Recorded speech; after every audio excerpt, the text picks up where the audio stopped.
ఒక తెలివైన మోసకారి అమ్మాయి ఒక షాపులోకి ఎంటర్ అవుతుంది. అక్కడ ఎవరూ లేని టైం చూసి తన దగ్గరున్న క్యూఆర్ కోడ్‌ని తీసి షాపులో ఉన్న ఒరిజినల్ కోడ్ మీద అంటించేస్తుంది. కొద్దిసేపటి తర్వాత తను కొన్ని బట్టలు సెలెక్ట్ చేసుకుంటుంది. సేల్స్ గర్ల్ ఆ బట్టలన్నీ ప్యాక్ చేసి మేడం పేమెంట్ చేయండి అని అడుగుతుంది. అప్పుడు ఆ అమ్మాయి అయ్యో నేను క్యాష్ తీసుకురాలేదే అని యాక్టింగ్ చేస్తుంది. దానికి ఆ సేల్స్ గర్ల్ నవ్వుతూ పర్వాలేదు మేడం అక్కడ ఉన్న కోడ్ స్కాన్ చేయండి అని చెప్తుంది. ఆ మోసకారి తన మొబైల్ తీసి స్కాన్ చేస్తుంది. కానీ ఆ డబ్బు తన సొంత అకౌంట్‌కే వెళ్తుంది. హమ్మయ్య బట్టలు ఫ్రీగా దొరికేశాయి అని మనసులో తెగ మురిసిపోతుంది. కానీ సరిగ్గా అప్పుడే ఆ సేల్స్ గర్ల్ మేడం మాకు డబ్బులు రాలేదు అని చెప్తుంది.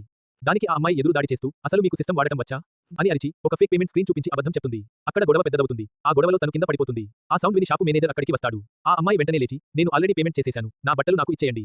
లేదంటే మీ షాపు పరువు తీసేస్తాను అని వార్నింగ్ ఇస్తుంది.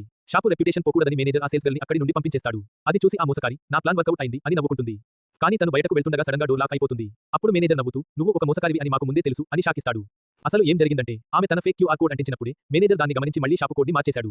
అంటే ఆ డబ్బులు షాపు అకౌంట్‌కే వెళ్ళాయి. అప్పటికే పోలీసులు కూడా దారిలో ఉంటారు. ఆ మోసకారి బుక్కైపోతుంది. అంతేకాదు ఆ సేల్స్ గర్ల్‌కి ప్రమోషన్ ఇచ్చి షాపులో పర్మనెంట్ ఎంప్లాయ్‌గా చేసేస్తారు.